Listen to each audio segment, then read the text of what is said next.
This is the Aftermarket Radio Network.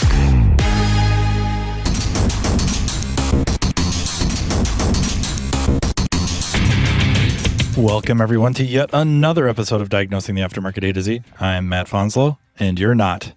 Today, I think I want to talk a little bit about professionalism, which I know is a really broad topic, and it's hard to be specific, or I'm just not smart enough to give specificity, but almost talented enough to say the word. But first, let's hear a word from our sponsor, Napa Auto Tech Training. Are you tired of searching for trained technicians?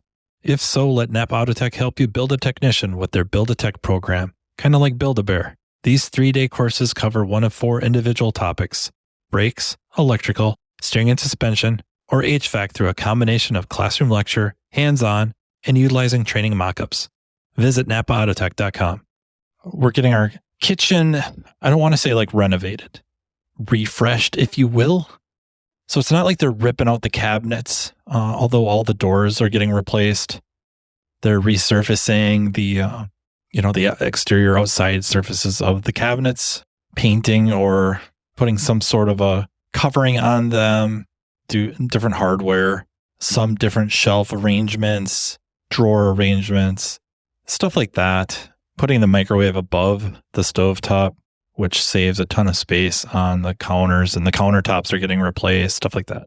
My wife, Danielle, is very, very anxious about this. So we're into day maybe 3, and, whatever. It's a lot of money, whatever that means, right? Which is where this is kind of going to. But in her mind, the way she feels, this is a lot of money. We found some little things to criticize and messaged the company, and they've taken care of all of it. They're being very professional, and that's the end of the episode. So thank you for listening. Just kidding. Well, thank you for listening, but kidding about it being the end. But I can just see the anxiety in her, the fear of getting taken advantage of.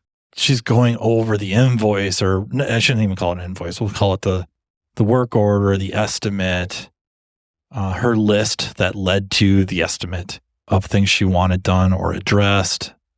I think she's losing sleep over it.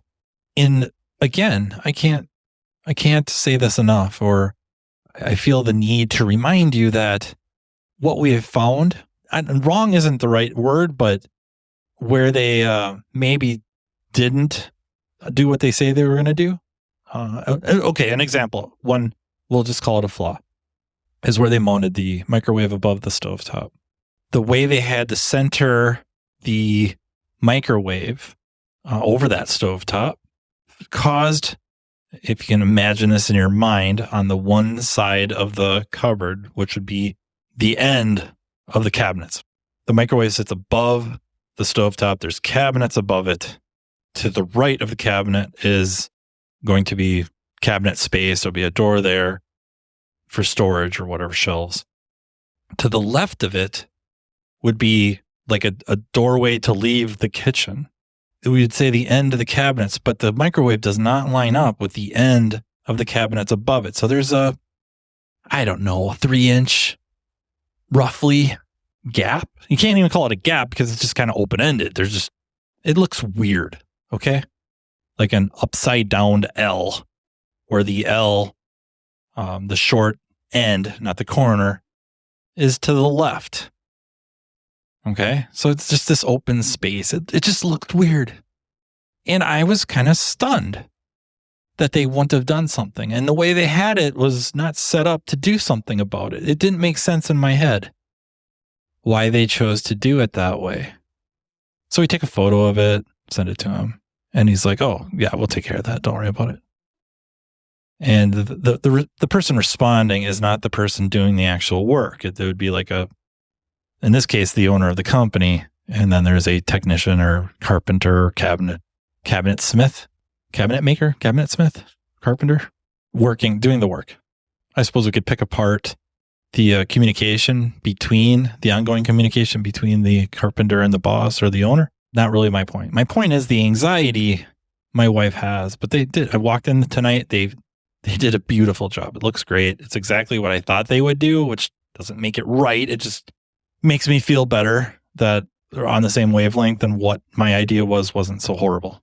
Where I'm going with this is as my wife is telling me this stuff about just being scared and just got a flashlight out and looking things over, poring over the invoice, making sure they're doing what they say they're doing, and worrying about little things. So we put in the sliding garbage receptacle and recycling cans. The garbage can, pulls out of the cabinet and slides in. We didn't have one of those. Now we do.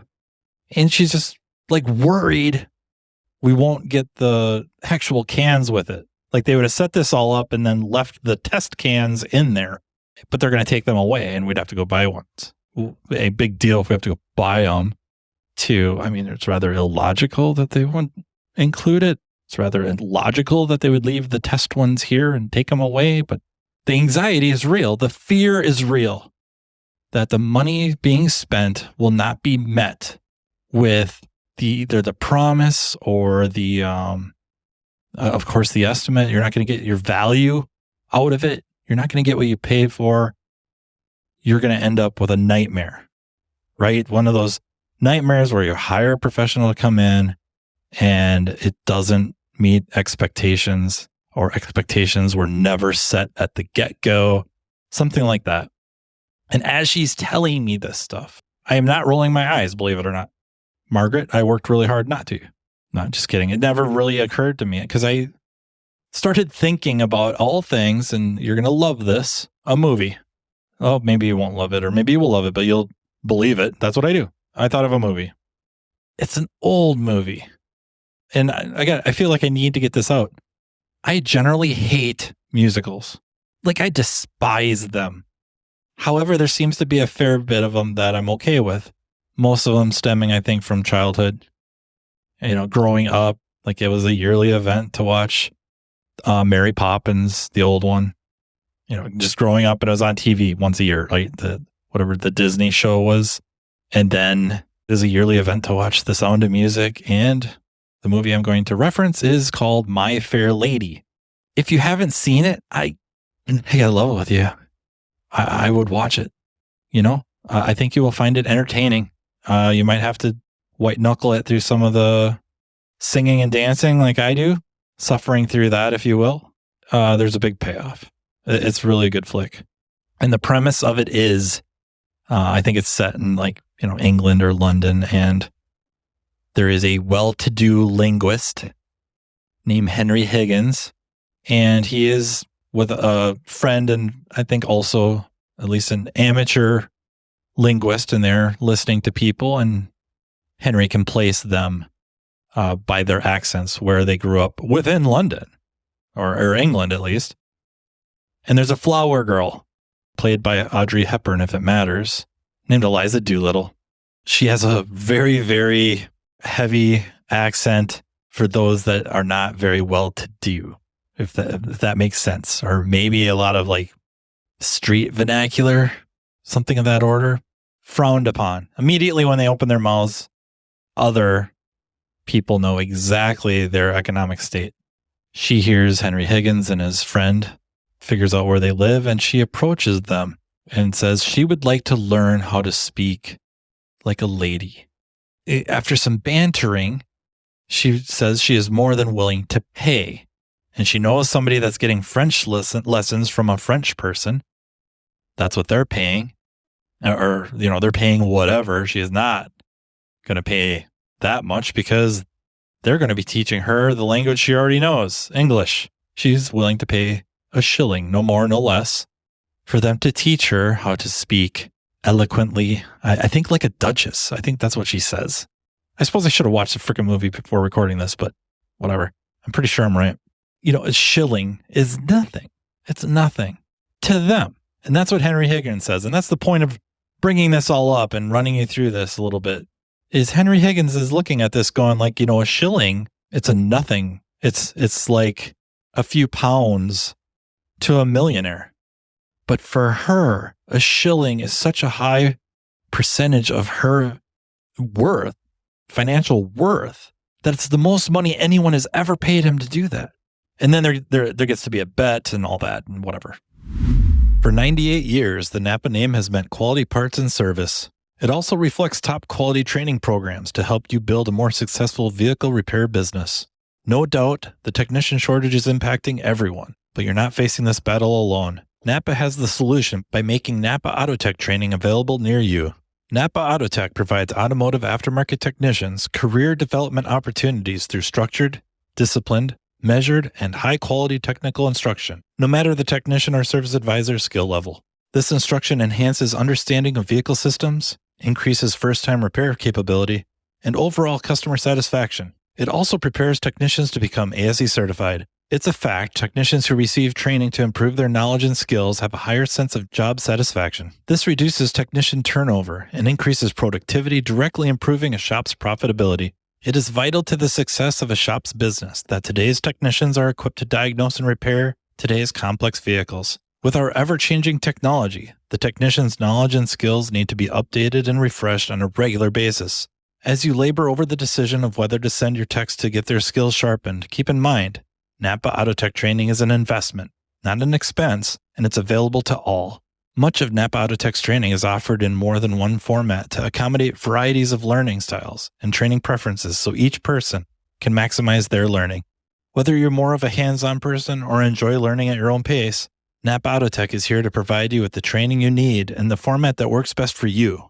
To learn more about what Napa Autotech offers, contact NapaAutotech.com. The idea is not new then, that people paying X amount of dollars, one person, it's a drop in the bucket. The next person, it's a boatload of money. It's painful. It's maybe more than they really have. And I feel like maybe this is a lot of buildup, but you have to be able to make this connection if you haven't already before ever listening to this, that this is something I think we need to take pause. This is something that I think we need to acknowledge daily at the front counter, even in the back. When we issue an estimate, we have to be careful. We have to be very careful what we are communicating to the client. So to reference back to the kitchen and the cabinets and all that, my kitchen and my wife's kitchen, that company needed to be very, very open about expectations. I really do not like under promise, over deliver. And I don't think that's what I'm talking about, nor should it ever be. It's really a bad business decision. I know it sounds good, but we have to set the expectations so they're realistic. With the kitchen, it's kind of a refresh. It's going to look way better than it did. And in some cases, it's going to look very new. If you're going to really start looking, it can't be because it's not. There's certain things that are going to be done to, I want to say like replace rather than renovate, if you will. Maybe a wall that isn't technically super straight. If you're really doing a renovation, they might go through and scab 2x4s or whatever to straighten the wall out. Well, this isn't what they're going to do. They can't. And they don't have the countertops in, so I can't say for sure or not. But my guess is if the wall is not perfectly straight, and I don't see how it possibly could be, you could see, if you wanted to, the gap changing width between the countertop and the wall. And for most people just hanging out at your house, I doubt they would even see it. But if you're aware, or if you're really looking, you would see it. And with vehicles, I think there's times where the expectation we set in, especially I find it like diagnostics on a weird problem, or just a problem that's difficult to prove is going to be fixed until the repair is made, so all our tests, everything we've observed, our experience, data, information resources, all point to this issue. We can't ignore this issue as being the culprit. So the engine doesn't start, seems to have spark, fuel, compression, no fuel pressure, pump has power feeding ground. We put the fuel pump in, it should run. Okay, maybe it does. Maybe it runs horrible, but we couldn't tell that until the engine was running. And I don't know, are we getting to the point where we're going to artificially start vehicles and run them on alternative fuel sources to prove that if we put the fuel pump in, it'll at least idle good? I mean, we could. I don't know how many people are doing that, and there's certain statistics we're playing. Is that really reasonable? And I'm sure we just think about it. We could probably rattle off a few instances where I'm confident that this will fix it, but I'm not 100% confident. 80%, 90%, 99%. But they have to understand what that is, that there's certain probabilities at play that this is absolutely bad. This absolutely could cause your concern. I have no reason to believe it won't fix it, but I can't promise that it will. And they may not like hearing that. They may want the 100% guaranteed you bolt that part on. It's going to be $700. And for them, that's all their money. Or maybe it's more than all their money. They have $500. They got to go to mom, dad, a good friend, family member, the bank, a loan shark. They have to go and get money that they don't have for this repair. So there's some angst. There's some high anxiety that they're going to hand you over the $700, or at least they're going to get the phone call that, okay, we spent your $700 and it's better, or it didn't fix it, something of that nature. And didn't fix it. I suppose we'll have to work harder on what that could be. Kind of one of the really rare instances. Doesn't happen very often, but it happens where the engine's got a misfire, the plugs are shot, a coil's bad, and you do it, you put it together, and you did your due diligence, you did a relative compression test, it passed, only to find out an injector isn't firing or isn't flowing, or maybe just an odd cylinder mechanical issue, maybe caused by the bad spark plug, or maybe the bad injector caused the cylinder to go lean. It caused an odd failure, with maybe an exhaust valve that you just so happen, when you ran the relative compression test, passes with flying colors. Or if you did a real compression test, it passed with flying colors, and you get it all together and it still has a intermittent yet repeatable misfire. We can, of course, keep building on procedures to try to cover our tails on this, but it keeps adding time and cost. And I'm not going to imply it as an unreasonable. I would never imply that it isn't a good idea to snake a bore scope down there, even if after it passes your tests. But at some point, you're going to stop. You're going to say that that's such a high probability that this obvious issue is going to fix the concern, and there's no reason to keep going. And yet, once in a while, we're going to get burnt, or the customer is going to get burnt. Because at what point do you decide you are obligated to find every level of issue? Of course, there's the ones that you missed that you should have got. Absolutely. And the shop should probably eat that. Then there's situations like that where it's like, wow, this is really out there. This is not a normal failure. And then I suppose you get into discussions about how good of a client this is and all that. But a lot of it comes down to that expectation. And how about the ones where we're just not sure? You got a network issue and you got it down to 2 modules and you can't really determine which one's bad. It's a 50-50 shot. They have to understand that. They may not like it, but they have to understand it. Again, that scenario, rare, happens, and there's a lot of case studies out there about using microamp probes. How many of us have microamp probes that may help determine that? Higher level scoping that might help, but really not always.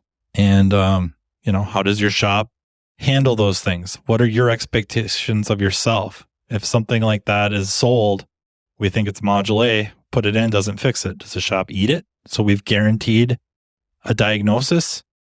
I'm not saying it's right or wrong, but is that what you're doing? If you don't, the customer has to understand that there's probabilities at play. To get off diagnostics and more into like repairs, that can be different. That can be, this will 100% fix your issue. Your pulsating brakes will be fixed by these new rotors. And, we're probably not going to do new rotors without new pads, or they're worn, whatever. You're going to stand behind that. It's 100%. There's mechanical repairs. So the diagnosis maybe has a little bit of a gray area. Actual repair work, we should be able to stand behind that 100%. I just feel like when we're explaining this to our clients, we have to keep in mind that the cost or the price we're giving them is very, very relative on how expensive it is to them. There are clients where if you hand them an estimate for $2,000 for their brakes, they'll almost look at you like you're insulting them with the estimate. Just, I don't want an estimate. I want you to fix my car. Okay, $2,000. We ran into some problems. We did this repair. We noticed this while we were in there. Or this is absolutely bad. I can show you that it was bad, but it didn't 100% take care of your concern. Now with this fixed and off the table, we can start focusing on other potential causes. Or because of this, now we see what is the culprit or another culprit, a contributor. After we did whatever, it's, noticeably better, but still, you wouldn't be happy. Now we can see that this is the issue. And they think nothing of it. It adds another however much money. Okay, please fix my car. But somebody else, that would be devastating. It was already devastating with the initial investment.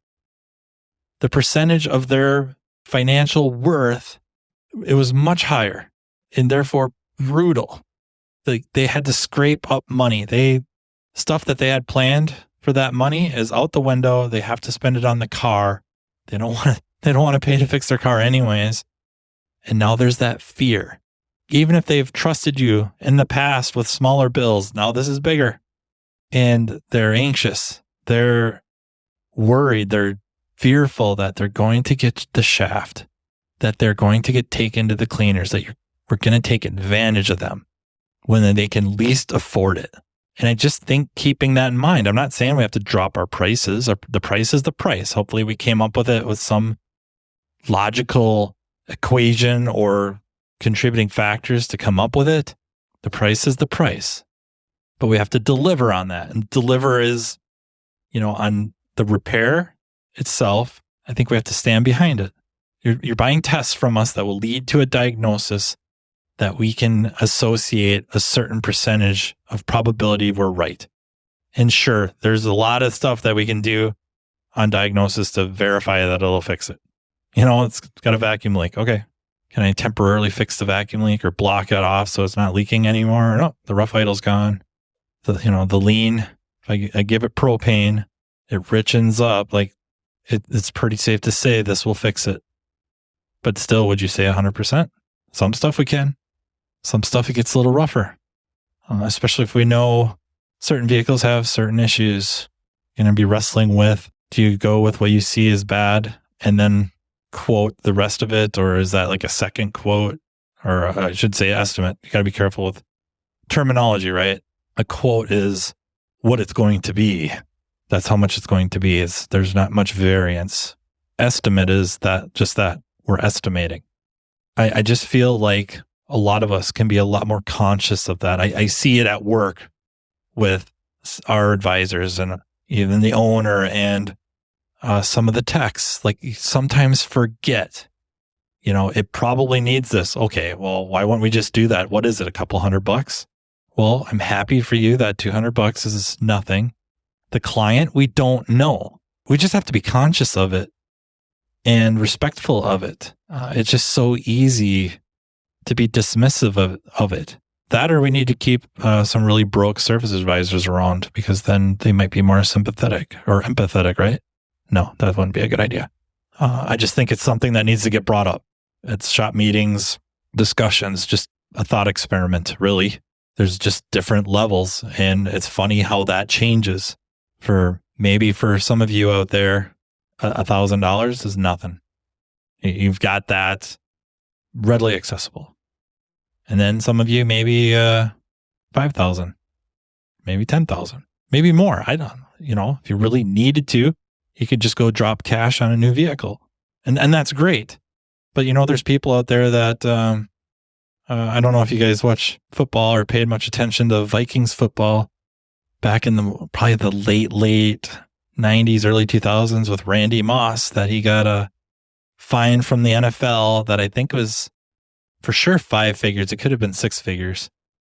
And he just told the media he was paying it with straight cash. Like it was nothing to him. And it was, right? And as a percentage of his income between the salary or wages from the Minnesota Vikings and then all his endorsement deals, it was nothing. So we just have to remember there's always somebody with way more money than we have that what we think of as just really affordable might not be for the client. I think that's where the professionalism needs to step up, not just in how we treat them directly, but also then making sure that we deliver.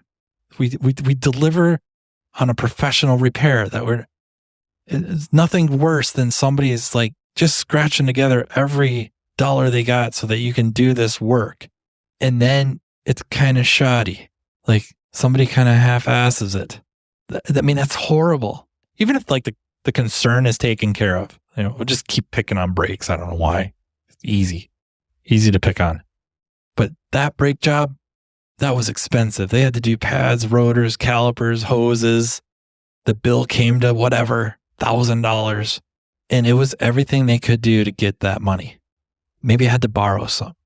And then they come pick up their vehicle and there's grease smudges, footprints on the floor mat.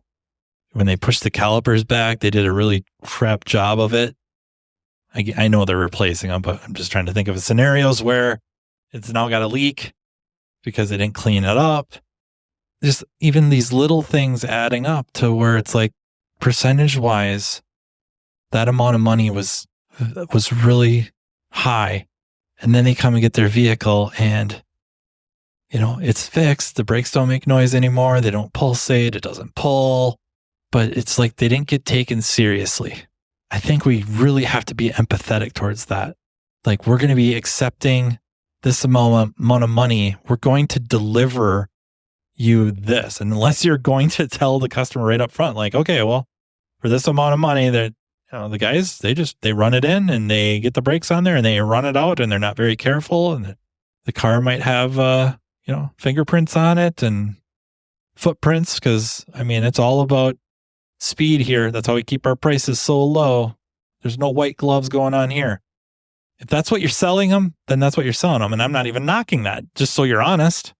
But if you're, telling them that they're going to get a professional level repair, and then that happens, all that anxiety, all that fear was justified.